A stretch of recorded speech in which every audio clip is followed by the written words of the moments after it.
Alright, as you can see, I've got my cup of coffee and I'm wearing my bathrobe, which means I'm ready to set the Tempest world record.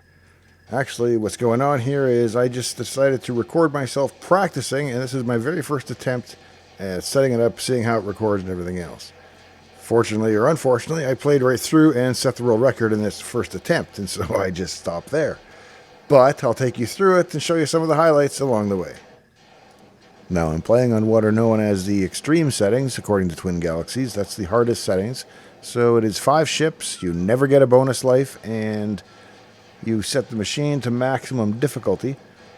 And you play as long as you can and try to get as far as you can and with as many points. But since you can never earn bonus lives, it is somewhat limited and it's fairly difficult. That's why the current world record is only 400 and some thousand. Now, most of you have probably seen Tempest if you're of the same vintage that I am, but if not, let me give you a little introduction to the game. The game takes place on this geometric shape, and you are the yellow claw that's on the outside rail here.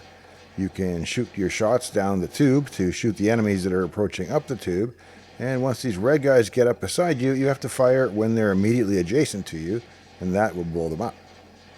When you've cleared all the enemies from the level, you will zoom down the tube to the next level, and you have to watch to avoid the green spikes by either shooting these spikes in advance or as you proceed down the tube, but they're generally too hard to shoot very many of, so you can't leave much spike there if you're going to go down them. There's an exception later in the invisible levels, but that's getting ahead of ourselves. This is level 12. It's basically a circle on the bottom, but then on the top it's got this crease where it comes in, so I've actually always thought of it as a butt, but your mileage may vary. Level 13 is a star shape, so it's actually kind of pleasing to play, and the angles are actually favorable to the player. You can position yourself so that you've got more than 90 degrees in many cases here in order to give you more time to shoot the red guys when they're up beside you. If you go into the inside corner, like I was about to there almost, it's much less time that you get to shoot them before they flip onto you and actually kill you. This is level 14, basically a W, and the only neat thing about this level is that the flippers do not flip, so everything comes straight down the tube at you, I believe, and doesn't flip until it gets up to the top rail. And I will occasionally fast forward a bit here when there's nothing really monumental going on to get to the next level. In this case, that level is level 15, and I don't know what the shape is. Upside down mountain, let's call it. And with that, we'll advance to level 16, which is probably the weirdest shape in the entire set. It is an infinity sign, and on the back side of it, you go backwards. So you invert in the middle, and everything on this side is reversed. Now, the angles, again, are very oblique, so... Is that the right word? Yeah, I think so. Obtuse. And so playing on the left-hand side here, where everything is reversed, gives you the biggest angles and the most time to react. So it's the slowest gameplay, arguably, but everything is reversed. So if you're not careful, you go down the tube, you try to avoid a spike, boom. Now, we started on level 9, and there are actually only 16 shapes, and that means we've wrapped back to level 1 shape, which is the circle, but we're actually on level 17. So 16 and 32 and 48 are where the levels change, and they change the background colors. You'll see everything is red here. And going to the red levels introduces a new enemy called the Pulsar. That is the lightning bolt, and if you are in the same channel of the tube, or same segment of the tube at the point that it shocks, and it does that in a rhythmic manner, you die. So you can really only move across or to them when they are in between pulses. And so this game actually gets pretty cool later because you get the fuse balls moving up and down the tube, as we'll see. You get the pulsars pulsing and the flippers flipping, and you kind of have to syncopate all those 3 beats in order to make it work. I'm not particularly musical, but I seem to have pretty good luck at doing that. And here in this plus level, you'll see my strategy, I imagine, as the flippers get up top, of using the angles to make sure that I have, in most cases, 270 degrees of flip. Can't always be picky because they do come rather fast, but so I'll always try to get that guy from this direction, that guy from that direction, third guy, just had to take what I got. Clean up with a super zapper and on to the next level. The super zapper, for those of you that haven't played the game or don't know, it kills everything in the tube that's in there at the time that you press the button. It does take a few seconds to do it, so it's not like an immediate save, but it does quite often help you clear the tube. And even once you've used it once, it will kill a second single enemy. So it can actually be kind of handy if you're desperate and there's a fuse ball pinning you at the last minute, or a flipper coming at you. You can reuse a super zapper a second time, but just for that one enemy. Now your super zapper recharges every level, so you get a new fresh one. You can't store them up. There's only one per level. no banking. And we'll advance on through this level here and on to the next. And the hot tip here is to avoid the corners, or at least when the flippers are nearby, because they can flip too quickly on those narrow angles. You want to confront them, as I'm doing here, out on the flat planes of the sides. And here's where I walk into a shot and die my first death. Now, Tempest has been one of my favorite games for pretty much my entire, mostly adult life. I probably ran into it when I was 13 or so in 1981 when it debuted. I remember walking into an arcade and being struck by the visuals, which really don't come across well on the camera here, but they're very intense because the electron gun is actually just drawing the lines. It's not raster scanning everything. It's like an oscilloscope in a very literal sense. And you could tell right away the display was different, but I remember throwing a quarter in the thing and being completely mystified as to how it played and what you did and how it worked, and I died immediately. And then a few months later, they got the machine in a confectionery that was a half block from my house and right next to my dad's hardware store, and so I kind of fell in love with the game there and spent every quarter I could find on Tempest. I even wound up setting the world record at the time back then as a kid, or as a teenager, but it was on much easier settings than what we're playing here, so it's not really a comparable game when you're playing it at this level when you've got the extreme settings and no bonus lives. If you've got bonus lives, the game can turn into a bit of a marathon session, and it can take many hours to set a decent record. In this case, it's not going to take anywhere near that long. Fast forward a couple years to the mid-'80s, and I was working for a C64 video game company that had done games such as BC's Quest for Tires and Ace of Aces and a few other games that you'd probably know that I can't think of at the moment.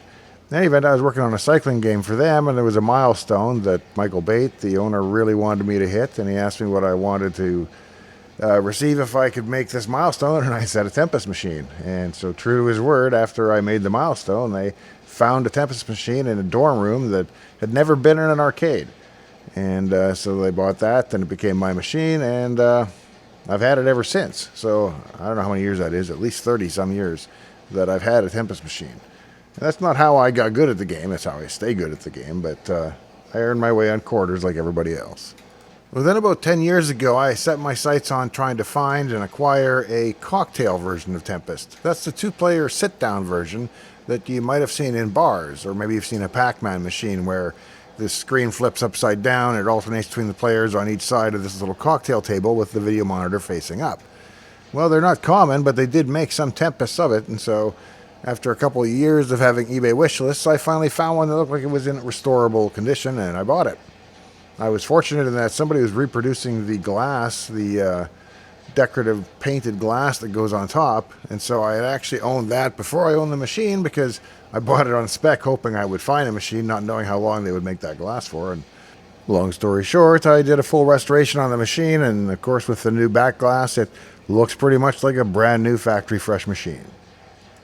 The two real challenges in keeping a Tempest machine in championship condition are to keep the spinner working well, which really requires replacing the bearings. I've got a bag of them at this point because I bought them in bulk, which was the only way I could find the little plastic insert that you actually need to rebuild the whole spindle shaft. And with that done, the next thing is the monitor. Mine is really well dialed in. I've had a guy named Doc rebuild this one, and he puts his own PCB in the power supply because he didn't like the Atari design. And it works really well. Other than that power supply modification, though, the machine is entirely original. Oh, actually, one deviation from stock is the presence of an LV2000, a low-voltage board, which changes some of the deflection circuitry to run at a much lower voltage than they did in the factory design that preserves your board and your circuitry. That's how I understand it anyway, and the machine's pretty much solid reliable these days. Now, they actually made Tempest in 3 form factors. There's this full upright that I'm playing now. There's the cocktail that I just restored. There's also a cabaret version, which is like a mini version of the upright cabinet. I found it on eBay, and it wasn't especially cheap, but when I got in touch with the owner, it turns out that the machine was owned by an original Atari employee. Better yet, the game's author, Dave Thurer, had come by at the company Christmas party, or not the company Christmas party, at a Christmas party, and the machine was present, and Dave set the high score on the machine. So I'm careful not to play that one too hard, because I don't want to displace his high score from the top spot. As you can see, we're on the infinity level again, and I'm playing mostly on the back side here to give myself the advantage of longer flip times, which also helps for the pulsars. They have to go further too. One note, when there's only flippers left when they get to the top, as you just saw there, the level is over. And I'm on to the yellow levels, which don't photograph very well again. This is kind of got a greenish hue to it, but it's actually quite yellow in real life. And speaking of hard to see, you'll note that because the levels are now yellow, I can't be yellow as well, or you wouldn't be able to see me at all, so I am now blue. The other big change with these levels is the presence of the fuse balls, which zoom up and down. You can see there was 4 of them right there. They come out early in the round shape, and they are persistent through the rest of the level. And with that, I'm going to fast forward a bit to just before my next death. And basically what happens is I get caught with no shots available, and a flipper is able to flip onto me because you can only have 8 shots outstanding. If you're up against spikes, they recycle quickly because as soon as you hit a spike with a shot, it recycles and is available again. But when the tube is empty like this, it takes a while. And I will fast forward a few levels here and get up to perhaps the X level where things start to get really difficult again.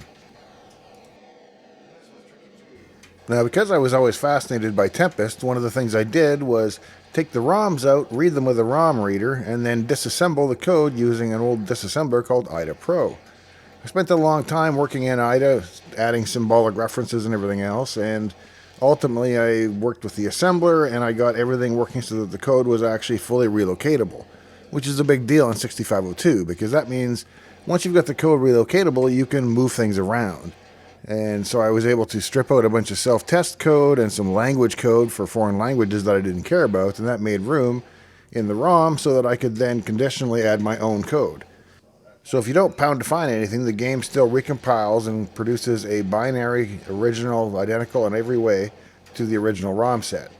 But depending on how you conditionally compile the code I've written, it'll extend the score by another digit and the level by another digit so that you have up to level 999, which means, of course, you need new levels beyond the green, which we won't even get to in this game, spoiler alert.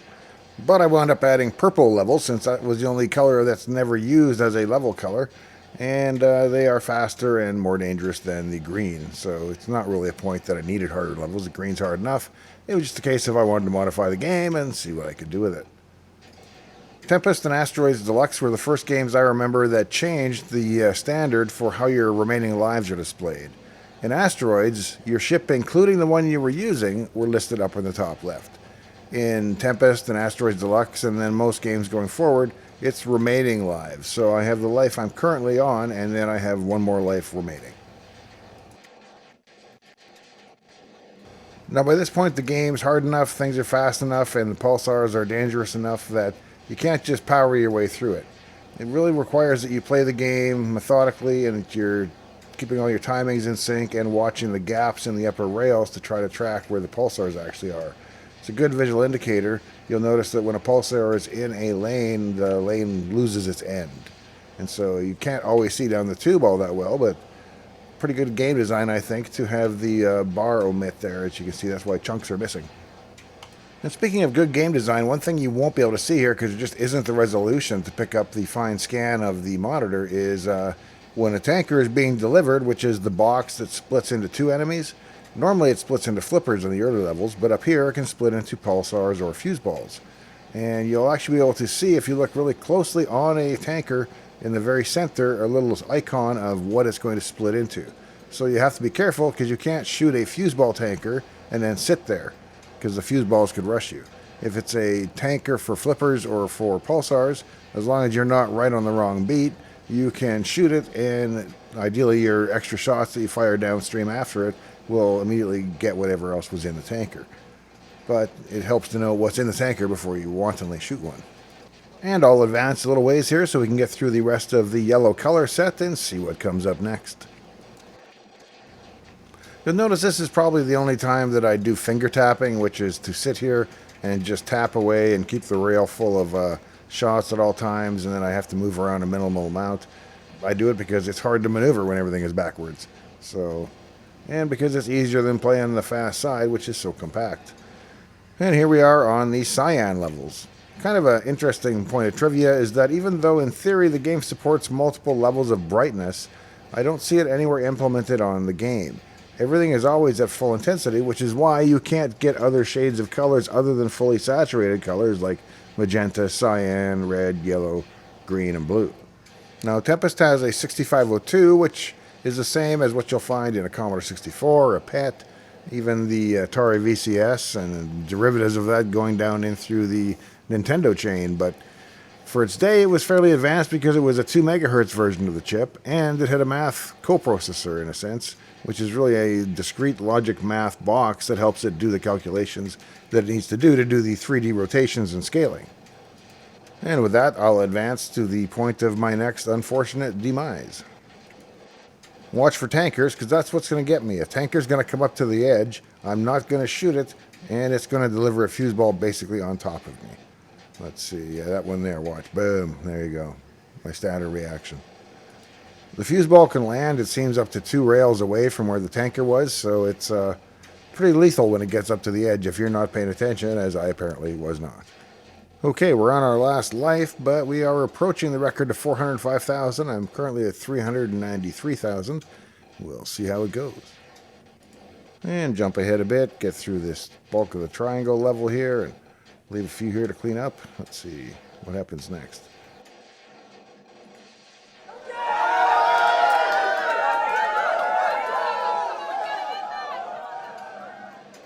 Alright, I've already put my final score up there on the banner, so you know I haven't got much further left to go. Let's see how I ultimately perish. One thing I've always liked about the game design of Tempest is that the progression of difficulty is really quite linear, even through all these color sets. Each level gets a little harder than the level before it. And as I die my final death here in the game, thanks for joining me. Please subscribe, give it a like. And if you or somebody you know might be on the autism spectrum, please check out the link to the free sample of my book on Amazon. It's everything I know now about autism and ASD that I wish I'd known long ago. Thanks, and see you later.